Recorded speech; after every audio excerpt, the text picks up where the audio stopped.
Appui à la recherche scientifique, clôture de l'atelier de formation des doctorants de l'université Félix Houphouët-Boigny sur la rédaction d'un projet de recherche et de financement. Les détails tout de suite dans cette édition. Et puis nous irons à Bengourou. Le sous-préfet d'Amélékia a exhorté les paysans à s'approprier le processus sur le foncier rural en vue de faciliter l'obtention du titre foncier. Bienvenue mesdames, messieurs dans cette édition du journal sur Business 24 Africa. Nous parlons de formation à l'entame de cette édition. Le programme d'appui stratégique à la recherche scientifique PASRES a dispensé une formation de 3 jours à des doctorants de l'université Félix Houphouët-Boigny sur la rédaction d'un projet de recherche et de financement. À l'issue de cette formation, ils sont 19 doctorants à avoir reçu leur attestation de participation. Le point avec Mireille Okou et Ezekiel Siri. Le programme d'appui stratégique à la recherche scientifique PASRES, en collaboration avec l'université Félix Houphouët-Boigny d'Abidjan, a organisé un atelier de formation de doctorants à la rédaction d'un projet de recherche et recherche de financement du 18 au 20 septembre 2019.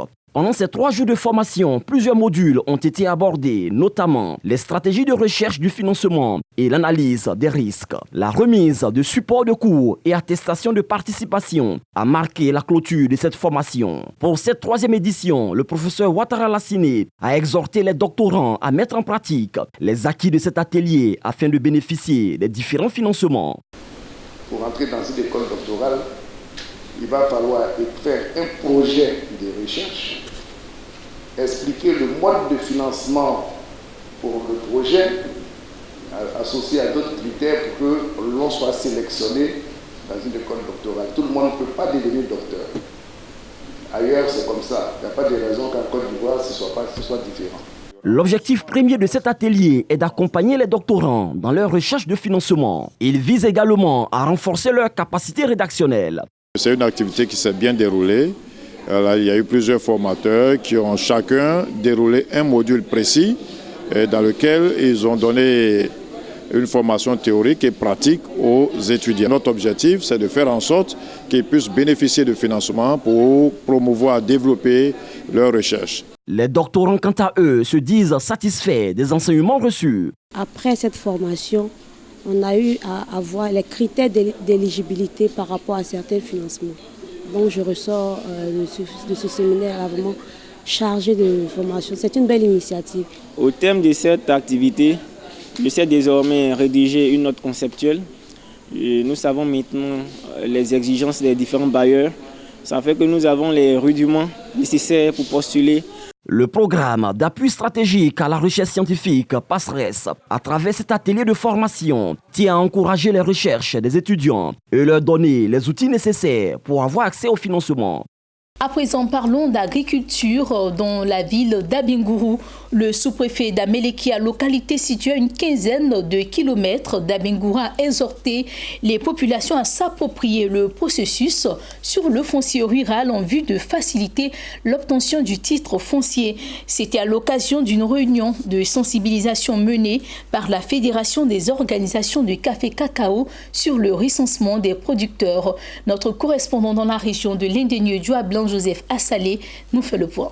D'Amélékia à Koboassue ou encore à Manzanois, partout où la délégation de la FOPCC, Fédération des organisations des producteurs de café et de cacao, est passée, le message a été le même, à savoir sonner la mobilisation autour de l'opération de recensement des producteurs et de leurs exploitations agricoles. Si le chef de la mission a rassuré les paysans de ce que le recensement des producteurs de la filière ne se réalise ni à des fins politiques, ni encore à des buts liés à l'imposition, Maurice Sawadogo a en revanche insisté sur les fléaux rencontrés en milieu rural, notamment la vente des terres cultivables. De fait, le chef de la délégation de la FOPCC a tenu à interpeller la population.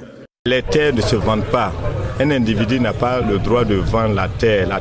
Si vous vendez, vous perdez de l'argent. Le titre foncier, dès que tu as ça, c'est de l'argent. C'est des hypothèques qu'il faut prendre. Tu peux aller même à la banque avec. Tu peux même aller voir un notaire pour que tu puisses avoir de l'argent. Ça sert de garantie. Donc ils n'ont pas le droit de vendre. Plus ils vendent, ils deviennent pauvres. Tout comme les producteurs, les autorités administratives ont salué l'initiative du recensement des planteurs de café et de cacao. Dans cette optique, le sous-préfet d'Amelekia, Kwadio Wakwadio, a invité chacun à s'approprier l'identification.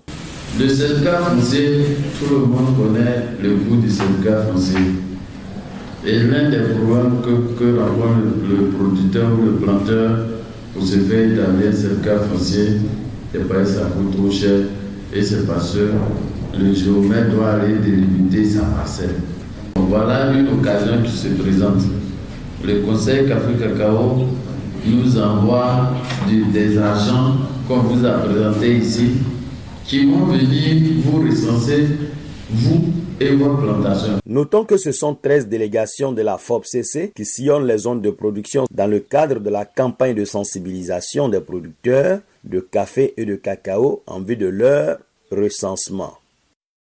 Les régions de l'Indenieu, Djoua-Blanc, de la Nawa et du Go vont bénéficier d'un projet d'élevage de silure dénommé Claria Garriépyrus, financé par le Fonds compétitif pour l'innovation agricole durable à hauteur de 149 millions de francs CFA à travers le FIRCA, le Fonds interprofessionnel pour la recherche et le conseil agricole. Ce projet, qui s'inscrit dans le cadre du contrat de désendettement et de développement entre la Côte d'Ivoire et la France, vise à diffuser des technologies et des productions agricoles à moindre coût.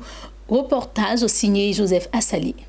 C'est la préfecture d'Abangourou qui a servi de cadre à l'atelier de lancement du projet d'élevage de silure Clarias Garriépinus. Le coordonnateur de ce projet aquacole lève ici un coin de voile sur l'intérêt de ce programme. Le silure, par expérience et à travers tout ce qui est fait maintenant sur la production de silure, c'est l'espèce qui a plus de potentiel en termes d'aquaculture. Potentiel en ce qui concerne la production parce qu'il est aussi vite, il peut vivre dans les conditions difficiles. Deuxièmement, c'est un poisson qui a une très bonne chair avec beaucoup d'éléments nutritifs, donc très bien prisés par la population. Pour parvenir donc à cette fin, 5 principales composantes sont dégagées dans le cadre de l'exécution de ce projet. Il s'agit entre autres de la démonstration des innovations, de l'analyse de la qualité marchande du silure par l'utilisation de fours short-corps et l'analyse économique des innovations. Toutes ces composantes ont été passées au peigne fin à travers des exposés illustrés. Ainsi, les docteurs Koumi Aourachel et Koulibaly Safiatou, toutes deux chargées de conduire les activités sur le terrain, ont instruit les bénéficiaires sur les enjeux du projet. Tout comme Dr Atsé Bois-Célestin, le coordonnateur du projet piscicole, les autorités préfectorales ont salué l'initiative de ce programme salvateur avant d'appeler les bénéficiaires à se l'approprier. Les promoteurs qui disent avoir pris bonne note se sont engagés in fine à relever les défis de la sécurité alimentaire et de la réduction de la pauvreté. Au terme de ce lancement de projet, c'est une joie, c'est une satisfaction. Ça permet d'avoir l'argent et beaucoup d'argent. Le projet piscicole de diffusion des technologies de production à moindre coût et d'amélioration de la qualité du silure Clarias Garriépinus prend en compte 65 acteurs de la filière de la région. Rendons-nous dans le centre-nord de la Côte d'Ivoire, précisément à Katiola, où l'une des activités qui mobilise les populations est le conte. Sauf que ces dernières années, cette valeur culturelle se fait rare dans les mœurs des populations. Et dans la région du Hambol, les professionnels des médias ont décidé de promouvoir justement les contes et légendes du peuple Tagbana. C'était à l'occasion de la première édition de la caravane des contes et légendes Tagbana. Le récit avec Thio Chong, commenté par Nadia Eununz.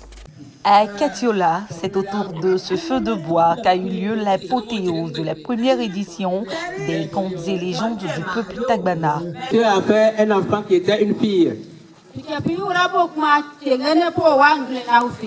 Sa fille était tellement jolie, même si on la met chez Caillou, elle va pousser. Cette activité est une initiative de la radio Pulsar. Proche de la population, le média communautaire s'est approprié l'idée de renouer avec les valeurs traditionnelles en voie de disparition. Il y a des villages où nous avons pu régler des conflits qui existaient dans des familles, nous avons pu régler des conflits. Et grâce au conte, nous avons pu mettre ensemble 2 personnes qui, ça fait plus de 2 mois, se font la guerre, nous avons pu les mettre ensemble, nous les avons fait asseoir à la même table. C'est une équipe de conteurs professionnels du 3e âge qui a été mise sur pied pour relancer l'esprit de contes et légendes dans la région. Ces conteurs avaient pour mission d'égayer les populations d'une part et d'autre part de transmettre aux nouvelles générations ce qu'ils qualifient d'art. Afin de garder l'originalité, les récits se font en langue locale avant d'être traduits en français. Les acteurs issus de 22 villages du département ont animé modestement les spectateurs avec en esprit le renforcement de la cohésion sociale. Et puis cette information, bref, et en image, avant de refermer cette édition, la Banque mondiale a approuvé des subventions et des prêts à hauteur de 57 millions de dollars pour un projet visant à interconnecter les réseaux électriques mozambicains et du Malawi, soit un don de 42 millions de dollars au Mozambique et un prêt de 15 millions de dollars au Malawi.